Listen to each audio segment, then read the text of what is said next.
So in 2021, I wrote this article called The Paradox of Work and Happiness in the Quality Count section for Thermal Processing magazine. And what's interesting even to this day as I talk to colleagues and friends and family about it, the biggest question, biggest statement I always hear, continue to hear, is when asked where people would rather be, whether it be work or outside of work, they'll always say they'd rather be doing anything but work. And that actually contradicts and goes against the research in psychology. Welcome to Tuesdays with Tony. Today I want to further explore the paradox of work as Mihaly originally termed this phenomena, and explore two different things. One, the response in Don't Let Life Pass You By, how to win the game of work and play, of how to grapple with these terms work, play, and then introduce the concept of flow. And then also provide this cool article that I've stumbled upon in my research in my PhD program, really out of my curiosity to see where flow is today and how researchers are investigating it still in the workplace. So we all know that at the core of the company, people are truly the success. And it always kind of like irritates me when I hear companies, different work cultures, different people, managers, leaders of what have you, say that an employee can be replaced. And I never understood that. Imagine this. If I were to remove the whole team for a month from the manufacturing floor, the process wouldn't move, right? And you could say that, oh, there's robots that could, manufacture the parts, but then who's going to maintain the robots? Who's going to program the robots? So really, the people are the heart and truly make the success of the company. But imagine now you were to go and talk to any of those employees on the floor and ask them where they'd rather be. Despite their abilities to make the process flow and find flow states themselves, they would rather be doing anything but work. And so in the article, I tried to explore the concept of work and play because they're typically viewed as opposites. And to me, that really comes down to the workplace culture and how they define that and define the expectations of their employees. Most people say that, oh, I'm trading time for money, I'm there to get a paycheck, but let's face it, right? I can go work at one particular company, get X amount, different company make the same amount, and I could have two different experiences, right? So it's not just pay alone that's motivating us to do a particular job. And one of the things that I love, and for those that have been researching flow, basically when people introduce the concept, they always come at it from the lens of the athlete. And I always love that, right? Because it's easy to sort of understand because we look up to these athletes as sort of role models for their work ethic, their ability to perform under pressure, the demonstration of skills and talent, in their performances, if you will. And you look at any winning team, they're always working so hard in practice to play the game. And then they get interviewed after the game and they'll say things like, oh, I was in the zone. Every putt that I saw on the green, I was able to just imagine it in my eye and the ball would go in. And, hockey players, same thing, as they scored goals or the goalie made saves, they could see the puck in slow motion.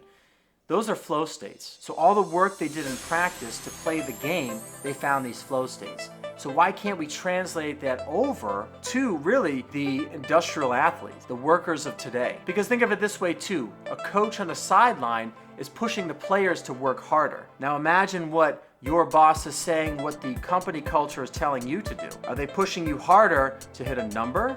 Are they pushing you harder for you to really play the best you can play in that particular day? The coach obviously knows in a hockey game to score the most goals to win the game. But the coach isn't yelling, score more goals. It's really encouraging the players will find the open space to pass the puck, to do this particular play we practiced. That should be no different in the company culture. And so one of the things that I kept finding myself asking, and I kept hearing in others years back was, I can't wait. I can't wait for the weekend. I can't wait for my shift to be over. I can't wait for vacation. I can't wait till ... 65 years old, I can retire. And all this waiting around made no sense to me.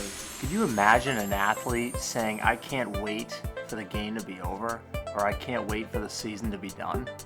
And so Don't Let Life Pass You By, win the game of work and play, is all about transforming this idea of I can't wait, right, to I can't wait to get into flow. And really where that comes about is we're bored, right, as we're watching the clock.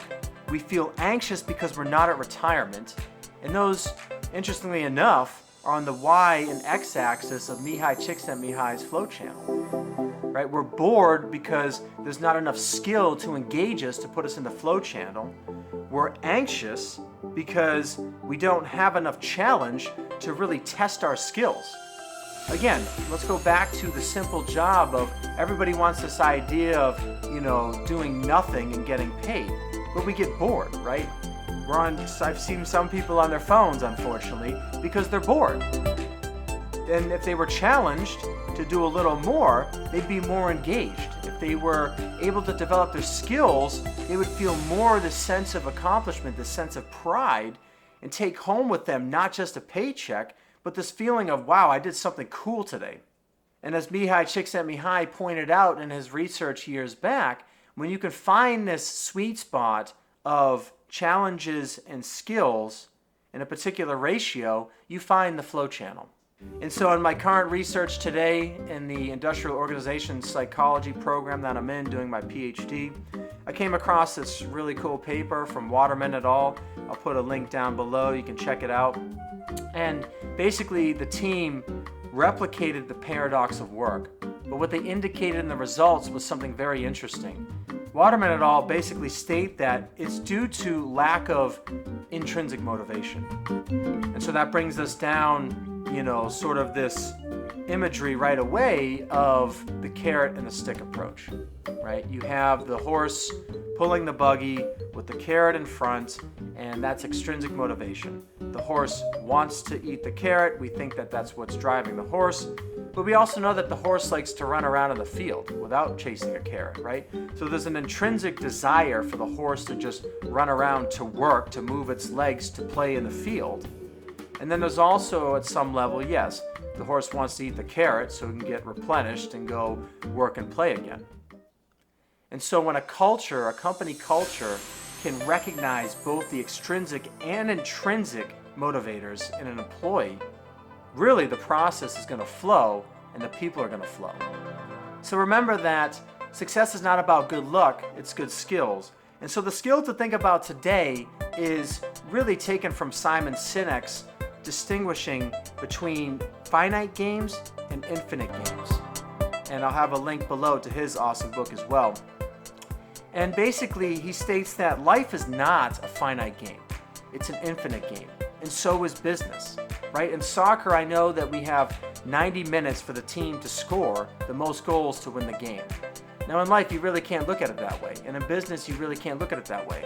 Sure, you hit your numbers for that particular month, for that particular quarter, but we got to go do it again, and we got to go do it again. And there's never this sense of ending to the game of business because the rules are constantly changing. And really the question for you there is, what is intrinsic motivation to you? And as Simon Sinek would ask you, what is your true why?